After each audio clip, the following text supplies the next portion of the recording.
तेव्हा मला खरा अभ्यास कळाला. जे नॅन्जोचे टीचर आहेत त्यांनी अभ्यास केला आणि त्या अभ्यासामुळे मला एक असा कॉन्फिडन्स बिल्ड झाला की मी काहीतरी करू शकतो. म्हणजे आधी पास झालं तेवढाच येतो होता माझा, पण आता तो कॉन्फिडन्स नाही. मला टॉप 3 मध्ये जायचा कॉन्फिडन्स मला नॅन्जो अकॅडमी मधून बिल्ड झाला.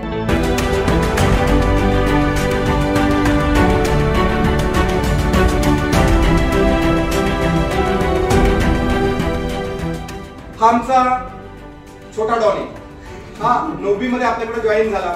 हा वास्तविक आता 1 वर्षभर मला वाटतं हॉस्टेलला होता. हा चांगला हुशार पोरगा हॉस्टेलला ठेवला पालकांकडनं, कळत न कळत म्हणते चूक म्हणा किंवा काही म्हणा, हा हॉस्टेलला ठेवला गेला. ह्या मुलाची अभ्यासाची लिंक तुटली आणि याला 9वीला फक्त 8वीला फक्त 45% मार्क्स मिळाले होते. याला कोणीतरी एका पालकांनी आमच्या नॅन्जो अकॅडमीच्या सन्मानित हितचिंतक पालकांनी अकॅडमीची माहिती दिली आणि दत्तवाडीतनं ह्या मुलाचा प्रवास नॅन्जोमध्ये 9वी मध्ये सुरू झाला.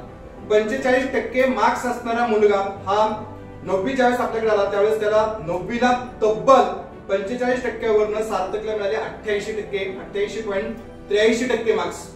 आणि मग याचा प्रवास सुरू झाला. आम्ही टार्गेट दिलं की सार्थक आपल्याला 10वीला 90%च्या पुढे जायचे. मी याला चॅलेंज केलं होतं की सार्थक जर तुला 10वीला 90%च्या पुढे जास्त मार्क्स मिळाले तर आम्ही तुला खांद्यावरती घेऊन तुझी मिरवणूक काढणार. इतका गुणी मुलगा, तसा थोडासा खट्याळ म्हणजे मस्ती करणारा किंवा पाणी प्यायच्या नावाखाली येऊन मध्येच थोडंसं डोकावणारा हा आमचा सार्थक.